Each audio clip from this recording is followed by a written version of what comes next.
C'est tout le village d'Imiter ou presque qui plusieurs fois par semaine se rassemble ici. Enfants, femmes, jeunes et personnes âgées, ils sont en sit-in continu depuis août dernier.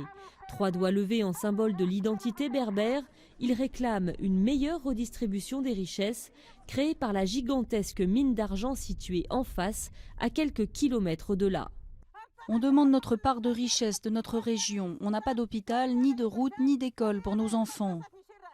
La mine cristallise les frustrations des habitants de cette région parmi les plus pauvres du pays.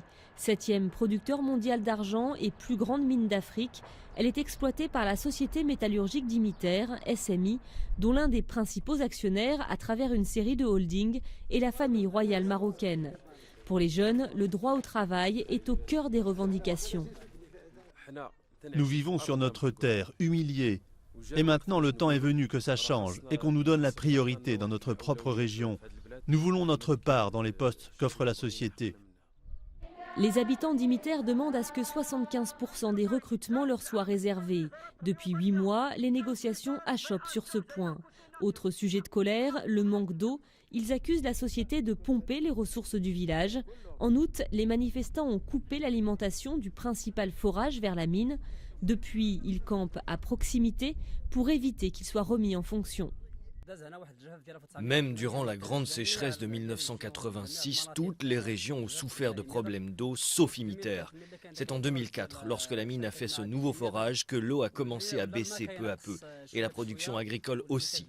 Depuis que les habitants ont fermé la vanne, les niveaux d'eau sont remontés. De nombreux agriculteurs se plaignent d'une baisse de leur production et d'un manque d'eau potable. La société, elle, réfute. Il y a eu une étude d'impact sérieuse qui a été faite et qui a prouvé qu'il n'y a aucun lien entre les forages qu'on a fait et le système d'irrigation actuel. Et donc là aussi, ce qu'on a dit, c'est que faisons les mesures. Et si jamais il y a le moindre impact, on prendra toutes les dispositions nécessaires pour ne pas avoir d'impact sur la région. Plus d'une dizaine de séances de négociation ont eu lieu depuis le mois d'août, sans succès. Les habitants continuent leur sit-in et multiplient les manifestations, déterminés à obtenir gain de cause.